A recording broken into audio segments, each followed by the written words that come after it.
హో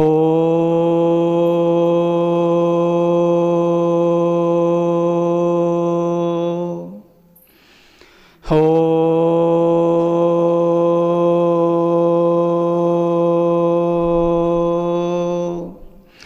ఓం గురుర్బ్రహ్మా గురుర్విష్ణుః గురుర్దేవో మహేశ్వరః గురుస్సాక్షాత్ పరబ్రహ్మ తస్మై శ్రీ గురవే నమః. ఓం నమః శివాయ గురవే సచ్చిదానందమూర్తయే నిష్ప్రపంచాయ శాంతాయ గురుదేవాయ తే నమః. ఓం వాగర్థావివ సంపృక్తౌ వాగర్థ ప్రతిపత్తయే జగతః పితరౌ వందే పార్వతీ పరమేశ్వరౌ. ఓం మనోజవం మారుతతుల్యవేగం జితేంద్రియం బుద్ధిమతాం వరిష్టం వాతాత్మజం వానరయూథం ముఖ్యం శ్రీరామదూతం శిరసా నమామి. ఓం నమో బ్రహ్మాదిభ్యో బ్రహ్మ విద్యా సంప్రదాయ కర్తృభ్యో వంశఋషుభ్యో మహద్భ్యో నమో గురుభ్యః.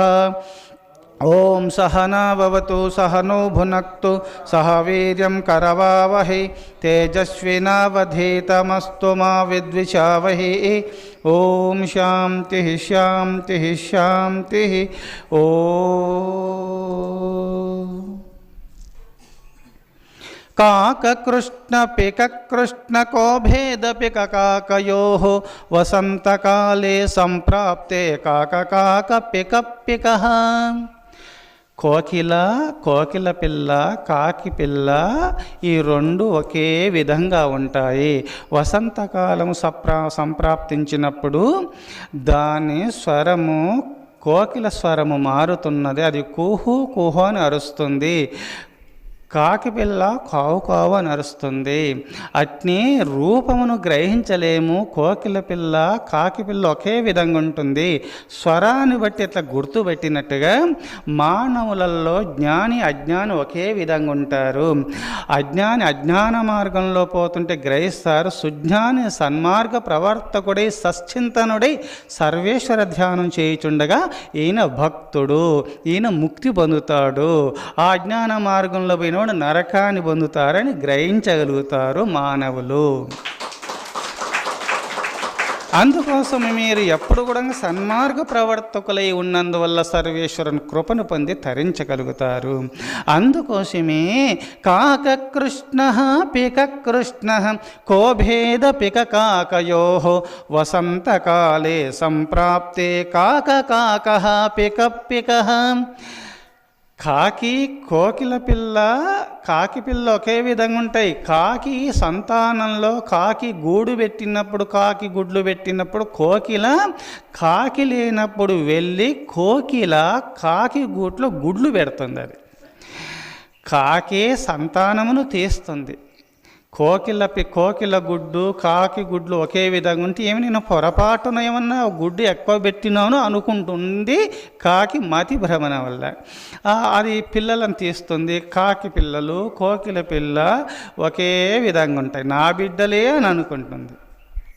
చాలా కాలమైన తర్వాత వసంతకాలం సంప్రాప్తించినప్పుడు అంతకుముందు ఏం చేస్తుంది?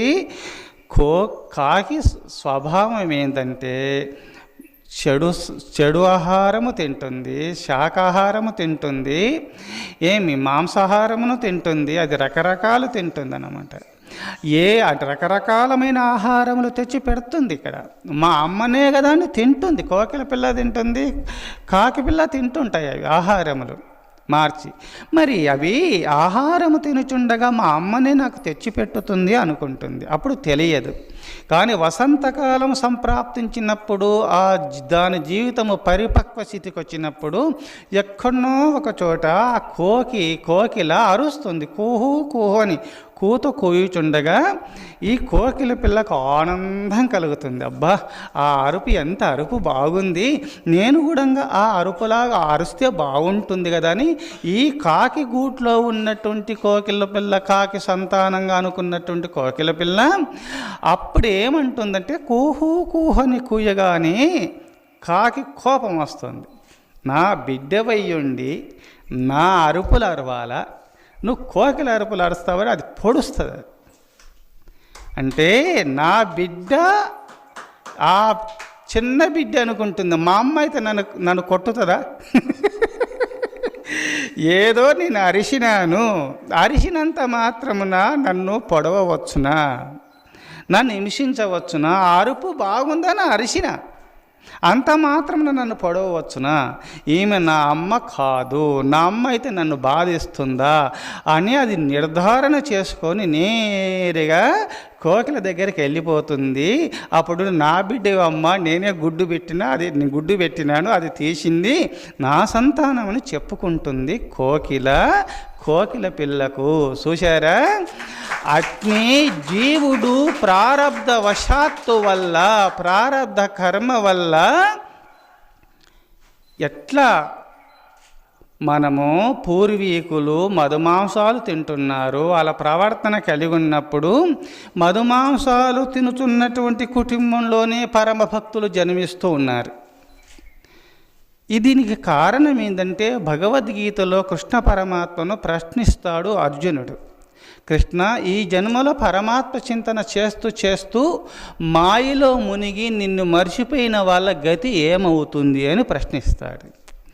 అర్జున, నన్ను భజిస్తూ నన్ను మర్చిపోయి మాయకు దాసులైనటువంటి పరమభక్తులు కూడా ఈ జన్మలో నన్ను వదిలేసి మాయ సత్యమనుకు పోయినా నన్ను భజించినారు కావున కొంతకాలము అది ఇంతింతై పుణ్యము అనంతమై వచ్చే జన్మలో వాళ్ళు ఈనాడు భోగులుగా పోవాలనుకున్నారు కావున వచ్చే జన్మలో వాళ్ళు భోగులుగానే పుట్టేసి ఆ జన్మలో భోగులై విహరిస్తుంటారు, అన్నీ అనుభవిస్తుంటారు.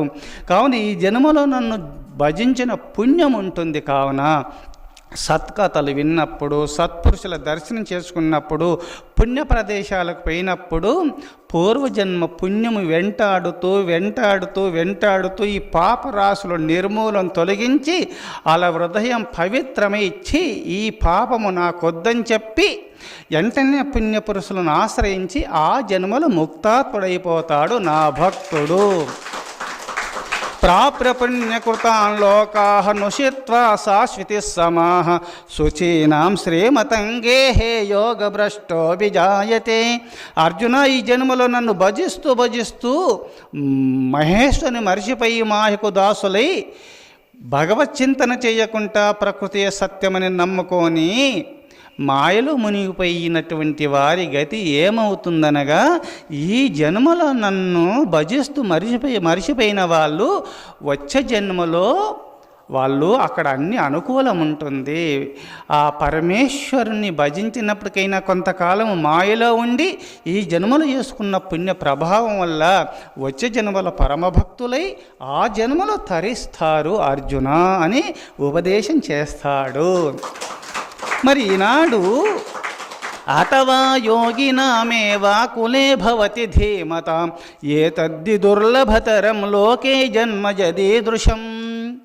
అర్జున, ఇంకో రకమైనటువంటి పుణ్యపురుషులు కారణ జన్మల సుమ. అథవా యోగినామేవా కులే భవతి ధీమతాం ఏతద్ది దుర్లభతరం లోకే జన్మ యదీదృశం. కొంతమంది మహానీయులు కారణ జన్మలు పుట్టుకతోనే మాయకు అతీతులుగా ఉంటారు. మాయ ఇది, ధర్మం ఇది, సత్యం ఇది అని మహేశ్వరుని యొక్క కరుణాకటాక్షం వల్ల పుట్టుకతోనే సత్యాసత్యములు గ్రహించి మాయకు అతీతులుగా ఉండి మాయలో మునిగినటువంటి మానవులను ఆ మహేశ్వరుని వైపు తిప్పుతూ సత్ప్రబోధముల ద్వారా ముక్తాత్ములను చేస్తుంటారు కారణ జన్ములైన పుణ్యపురుషులు. అర్జున, ఈ 2 రకాలు మానవులై ఉంటారు. అందుకోసమే ఈ మనమందరము భగవంతుని హంస సుమ. అందుకోసమే మేము మా నాన్న తిన్నాడు మాంసము, మా అమ్మ తిన్నారు, మా తాత తిన్నారు, మా నాన్నమ్మ తిన్నారు, మా అవ్వ తిన్నారు, అందరు తిన్నారు. నా కుమారుడు నువ్వు కూడా మాంసం తినాలా, మాంసం తింటూ నన్ను అనుసరించాలని మన తల్లిదండ్రులు చెప్తూ ఉంటారు. పుత్రవాత్సల్యములు ఏదేదో చెప్తుంటారు. వాళ్ళు కాకులు కావున కాకి ధర్మం చెప్తుంది. అది ధనవృత్తి ధర్మము. వాళ్ళు తెలియక వాళ్ళు ఆ పదం అనకూడదు. వాళ్ళు ఎందుకంటే కాకి మాంసము తింటుంది, శాకాహారము తింటుంది. పక్షులలో కాకి చండాలమైంది అంటారు. అట్లా అనకూడదు. అన్ని ప్రాణుల యందు దేవుడు ఉన్నాడు అంటే దాని బుద్ధి మంచిది కాదు కానీ అది చండాల బుద్ధి అన్నారు దాన్ని. అందుకోసమే మధుమాంసాలు తినండి, పాపము చేయండి, పరమేశ్వరుడు ఎక్కడున్నాడు, దేవుడు ఎక్కడున్నాడని చెప్పేవాళ్ళంతా కాకి బుద్ధి లాంటి వాళ్ళు. అందుకోసమే మీరంతా ఎక్కడ పుట్టినారు? కాకి సంతానంలో పుట్టినాము. అందుకోసమే మాతృదేవోభవ, పితృదేవోభవ, ఆచార్య దేవోభవ, అతిథి దేవోభవ. వాళ్ళకు తెలియదు పూర్వజన్మ కర్మవశాత్తు వల్ల, కర్మశేషం వల్ల అట్టి జన్మొచ్చి సత్యము గ్రహించకుండా మధుమాంసాలు తింటూ వారి ధర్మం మీకు చెప్తున్నారు. అంత మాత్రం తల్లిదండ్రులను చిన్న చూపు చూడకూడదు. దైవంగా భావిస్తూ అమ్మా నాయన ఇది పాపం అని చెప్పి వాళ్ళకు మంచి మాటలు చెప్పుతూ, వాళ్ళు మారలేదనుకో మీ ఇష్టం, నేను మారుతాను, నేను మహేశ్వరిని పొందుతాను, మహేశ్వర స్వరూపులుగా, మహేశ్వరీ స్వరూపులుగా తల్లిదండ్రులను చూస్తూ సేవ చేసుకుంటూ మధుమాంసాలు మానుకొని దైవ చింతన ధర్మాచరణ కలిగినటువంటి వారు కోకిల పిల్లలు వాళ్ళు. మనం కాకి సంతానంలో ఉన్నప్పటికైనా కోకిలలుగా తయారు కావాలి. అందుకోసమే కోకిల రూపమును కోకిల శాకాహారము తింటుంది, అది మాంసాహారము తినదు అది. అందుకోసమే మిమ్మల్ని ఎవరైనా అడిగినారనుకో, ఏమి ఇంతకాలం బాగా తినేవానివి, బాగా త్రాగేవానివి, ఇప్పుడు ఎందుకు మారినావంటే నేను ఇంతవరకు కాకి సంతానం అనుకున్నాను, ఇప్పుడు మా గురుదేవులు ఉన్నారు, ఎక్కడనో అరుపులు అరుస్తున్నాడు, అరుపులు వినబడ్డాయి చెవులకు, పోదామని పోయినా పోగానే నాకు మార్పు కలిగింది. నేను కాకి సంతానమును కాను, ఈ మాయా సంతానము నేను కాను, మహేశ్వర స్వరూపుడైన ఆ పరమాత్మ అంశనే నేను, భిన్నంగా ఉన్నాను. దైవ చింతన వల్ల దైవాకారాన్ని పొందుతారని గురుదేవులు చెబుతూ ఉన్నారు. కావున ఈ భవబంధ విముక్తునవుతానని చెప్పి ఎవరైతే పరమాత్మ ధ్యానం చేస్తుంటారో వారు ఈ జన్మలోనే కైవల్యాన్ని పొంది తీరుతారు. మిత్రులారా, ఇంతకాలం తిన్నావు, తాగినావు, ఇప్పుడు ఎందుకు మారినావు అంటే ఇంతకాలం నేను కాకి పిల్లని అనుకున్నాను, ఇంతవరకు నేను కోకిల పిల్లను. కావున మీరందరూ కోకిల పిల్లలు కావాలా? కాకిల సంతానంలో ఉండండి, వచ్చే నష్టమే లేదు. తల్లిదండ్రులను పూజించాలా, తల్లిదండ్రుల సేవ చేసుకోవాలా, పెద్దలను గౌరవించాలా, పతిని గౌరవించాలా, సతిని గౌరవించాలా. భగవంతుడు మీకు ఉద్యోగం ఇచ్చినాడు, బ్రహ్మచారికి బ్రహ్మచర్యాశ్రమ ధర్మాన్ని కరెక్ట్గా పాటించాలా, గృహస్థులు గృహస్థాశ్రమ ధర్మాన్ని, వానప్రస్థులు వానప్రస్థ ఆశ్రమ ధర్మాన్ని, సన్యాసులు సన్యాసాశ్రమ ధర్మాన్ని. మీకు ఎవరు ఈ 4 విధములైన ఆశ్రమ ధర్మములలో ఎవరెవరి ధర్మాలు వాళ్ళు కరెక్ట్గా పాటిస్తే అది తపస్సు అనబడుతుంది. నాకు ఈ గృహస్థాశ్రమం అనే ధర్మమును ఉద్యోగం ఇచ్చినాడు దేవుడు అని చెప్పి సతిని గౌరవిస్తూ, పతిని గౌరవిస్తూ, పిల్లలను గౌరవిస్తూ, ఉన్నన్ని రోజులు ఈ ఇల్లు నాది కాదు, ఈ ఒళ్ళు నాది కాదు, ఈ వచ్చినప్పుడు ఈ అందరెంబడి అందరిని పిలుచుకొని రాలేదు, వచ్చే ముందు అందరూ తీసుకొని వెళ్ళను, ఈ మధ్యలో నేను వచ్చినాను, ఈ మధ్యలో వీళ్ళందరూ కూడినారు, కలుసుకున్న, ఈ మధ్యలో అందరినీ వదిలిపెట్టిపోతున్నాను, వీరు నా వారు కారణం అసహించుకోకుండా దేవుడు వీళ్ళ సేవ చేయమన్నాడు అనే భావనతో సతీ సేవ, పతి సేవ, పిల్లల సేవ, పెద్దల సేవ అదొక ఉద్యోగమని మీరు నిష్కాములు, ఏ కోరిక లేకుండా, ఫలితాన్ని ఆశించకుండా పరమేశ్వరుని భజిస్తూ దేవుడిచ్చిన ఉద్యోగము, పరమేశ్వర నువ్వు చెప్పినట్టు ఆచరిస్తున్నా, నాకు ముక్తినివ్వు అని చెప్పి ఈ చతుర్విధ ఆశ్రమముల యందు బ్రహ్మచారి కానీ, గృహస్థులు కానీ, వానప్రస్థులు కానీ, సన్యాసులు కానీ ఎవరెవరి ధర్మాలు దేవుడు ఈ పని నాకు ఇచ్చినాడు, ఈ ఉద్యోగం కరెక్ట్గా చేసుకుంటాని వారి ధర్మాలు వాళ్ళు కరెక్ట్గా పాటిస్తే కైవల్యము, మోక్షము వాళ్ళ అరచేతిలో ఉంటుంది. భయపడవలసిన అవసరమే లేదు. అందుకోసమే కాక కృష్ణ పిక కృష్ణ కోభేద పిక కాకయో వసంతకాలే సంప్రాప్తే కాక కాక పిక పిక.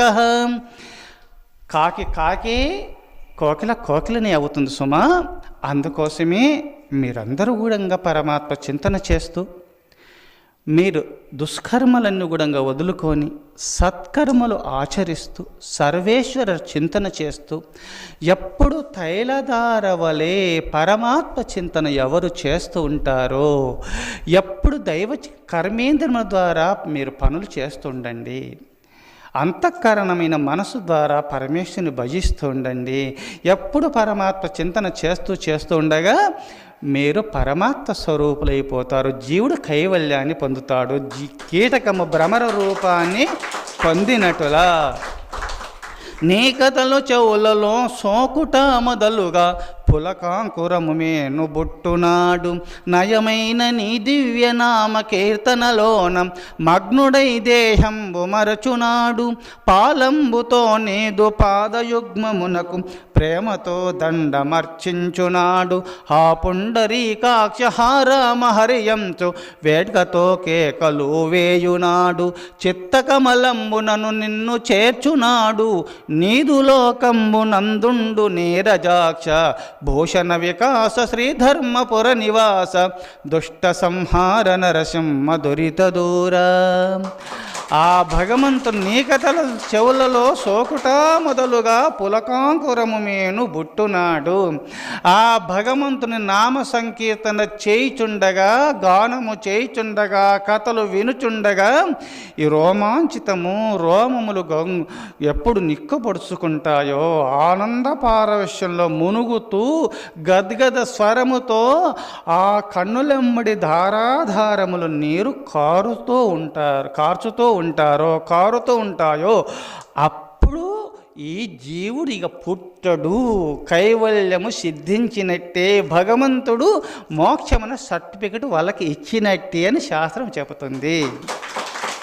మీరు ముక్తాత్ములైనారా కాలేదా అని తెలుసుకోవటానికి ఎవరైతే 4 గంటలు లేచేసి ముందుగా లేచేసి స్నాన సంధ్యలు పూర్తి చేసుకుని భగవంతుని ముందు ధూపదీప నైవేద్యములు ఇచ్చుచుండగా, భగవంతుని ముందు కూర్చొని స్తోత్రములు చేయుచుండగా, ధ్యానము చేయుచుండగా ఎవరి కన్నులెమ్మడి నీరు కారుతుందో గదగద స్వరముతో ఆ పరమేశ్వర నాకు ముక్తిని ప్రసాదించని ఏడుస్తూ ఉంటారో, తల్లి దగ్గర పసిపాపలాగా ఎవరు ఏడుస్తూ ఉంటారో వారికి కదా మోక్షము సిద్ధిస్తుంది. ఈ రోజుండి రేపు వదిలిపోయే సంపల గురించి ఏడుస్తూ ఉన్నాము. అది ఏడవలసింది ఏదో కూటి కోసరం ఏడవలసిందే, కానీ అది ఏడుస్తూ ఉంటారు సహజమే. కానీ ఈ రోజుండి వదిలిపెట్టే సంపదల గురించి అంత పరితపిస్తున్నాము, అంత శ్రమిస్తున్నాము. లేచింది మొదలుకొని పరుండ వరకు అందులో కాలు భాగమైనా సరే నువ్వు పని మొత్తం వదిలేసి పరమేశ్వరుని చింత చేయవలసిన అవసరం లేదు. కర్మయోగంలో సర్వసంగ పరిత్యాగులు అన్నీ వదిలేసినారు. పరమేశ్వర ధ్యానంలో పరమేశ్వర ధ్యానంలో ఎప్పుడూ ఉంటారు. కానీ గృహస్థాశ్రమంలో కుదరదు. కావున ఎప్పుడు కూడా పనులు చేసుకుంటూ ఓం నమ శివాయ, ఓం నమో నారాయణాయ, ఓం నమో భగవతే వాసుదేవాయ అని నీకు నచ్చిన దైవ నామ సంకీర్తన, నిష్టదైవ నామ సంకీర్తన చేసుకుంటూ పాడుకుంటూ మీరు పనులు చేసుకుంటే సర్వసంగ పరిత్యాగులై అరణ్యంలో కొండ గుహలలో పుట్టింది మొదలుకొని జీవితానంతరం వరకు ఏ సాధన చేసి కైవల్యాన్ని పొందుతున్నారో వాళ్ళు అన్నీ వదిలినారు. ఎప్పుడు ఆత్మధ్యానంలోనే ఉంటారు. అన్ని వదిలి ఎప్పుడు పరమాత్మ నిష్టలో ఉండినా పుణ్యపురుషులు తపస్వి మహానులు ఏ కైవల్యాన్ని పొందుతున్నారో అట్టి కైవల్యం కూడా ఈ భక్తులకు సిద్ధించి తీరుతుంది. మాకు సంసారంలో ఉన్నావు, ధ్యానం చేయటానికి వీలేదు, సర్వసంగ పరిత్యాగులకు సమయం బాగుంటుంది, అట్లుంటే ఆనందమేమో, ఇటువంటి ఆనందం దొరకతలేదని మీరు భయపడవలసిన అవసరం లేదు. వెంకటేశ్వర స్వామి దర్శనానికి, మల్లికార్జున స్వామి దర్శనానికి పోతున్నాం. నడిచిపోతున్నారు శ్రమతో. కారులో వెళ్ళి ఆడనే దిగి నేరుగా పోతున్నారు. అభిషేకం చేస్తున్నారు, పూజలు చేస్తున్నారు, మొక్కుతున్నారు. మరి వెంకటేశ్వర స్వామిని అందరూ సమానంగా వెంకటేశ్వర స్వామి, మల్లికార్జున స్వామి దర్శనమిస్తున్నాడా లేడా? అట్నే భగవంతుని దృష్టిలో బ్రహ్మచారి, గృహస్థులు, వానప్రస్థులు, సన్యాసులని తేడా లేదు. నలుగురు కొడుకులుంటే నలుగురు కొడుకులపైన ప్రేమన ఉంటుంది. తల్లిదండ్రులు గౌరవిస్తే చాలు, అంతే. భగవంతుడు స్తోత్ర ప్రియుడు. ఆ భగవంతుని స్తోత్రం చేస్తే ఉబ్బిపోతాడు ఆ భగవంతుడు. ఏదంటే అది ఇస్తాడు. భగవంతుని స్తుతించడము, భగవంతుడు చెప్పినట్టు మీరు ఆచరిస్తే చాలు. వాళ్ళు ఏ ఆశ్రమవాసులైనా సరే అందరూ తరిస్తారు, కైవల్యాన్ని పొంది తీరుతారు. అందుకోసమే కాకకృష్ణ పికకృష్ణ కోభేద పికకాకయో వసంతకాలే సంప్రాప్తే కాకకాక పికపిక. ఇంతకాలం మీరు కాకి సంతానం అనుకున్నారు, తల్లిదండ్రులు మధుమాంసాలు తింటున్నాం, మేం తింటున్నాము అని అనుకుంటున్నారు. ఎక్కడి నుంచి మీరు కోకిల సంతానం అనుకొని మధుమాంసాలు మానుకొని, తల్లిదండ్రులు వాళ్ళు తెలియక తింటున్నారు, వాళ్ళ సేవ చేసుకోండి.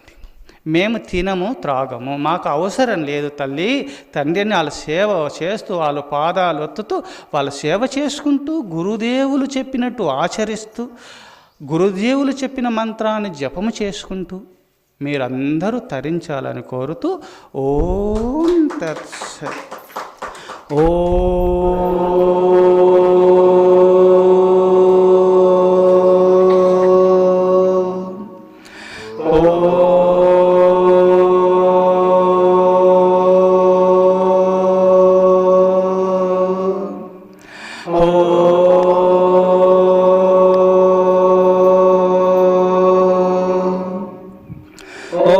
सहनावतु सहनौ भुनक्तु सह वीर्यं करवावहै तेजस्विनावधीतमस्तु मा विद्विषावहै।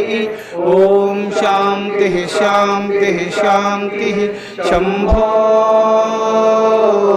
शिव शिवा शिव शिवा शिव शिवा नारायण नारायण नारायण। ओ దైవమతము ప్రతిష్ఠితమగునుగాక, కరుణామతము వృద్ధి నందునుగాక, శాంతిమతము స్థాపితమగునుగాక, సత్యమతము స్థిర ప్రతిష్ఠిత నందునుగాక, సనాతన ధర్మమతము ఉద్ధరింపబడునుగాక, ఋషిమతము వర్ధిల్లునుగాక, స్వాతంత్ర్యమతము జయించునుగాక, జ్ఞానమతము వ్యాపకమగునుగాక, కలిమతము అంతరించునుగాక, అహింసావృతము స్థిరస్థాపితమగునుగాక. ఓం తత్సత్. జయ రఘునందన జయ జయ రామ, జయ రఘునందన జయ జయ రామ, జయ రఘునందన జయ జయ రామ, జయ రఘునందన జయ జయ రామ, జయ జగ జనని జానకి రామ, జయ జగ జనని జానకి రామ, జయ జగ జనని జానకి రామ, జయ జగ జనని జానకి రామ.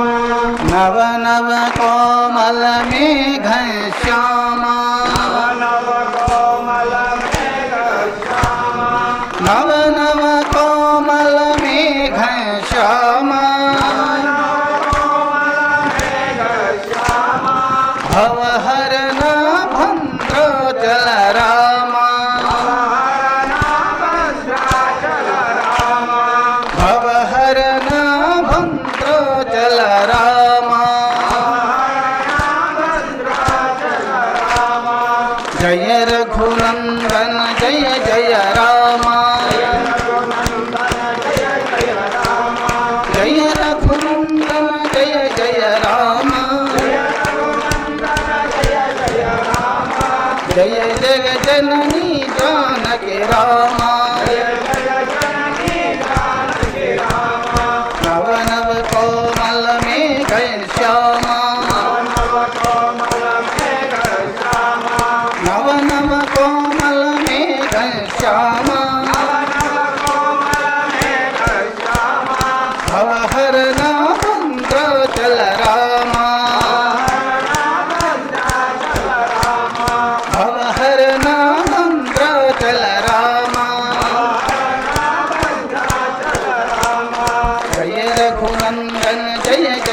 రామ జయ రఘునందన జయ జయ రామ జయ రఘునందన జయ జయ రామ జయ రఘునందన జయ జయ రామ జయ రఘునందన జయ జయ రామ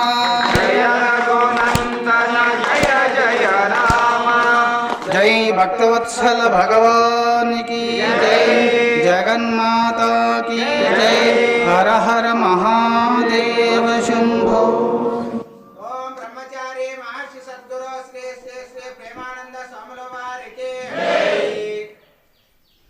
మన ఆధ్యాత్మిక సందేహాలుంటే కింద గుహ దగ్గర మాట్లాడండి.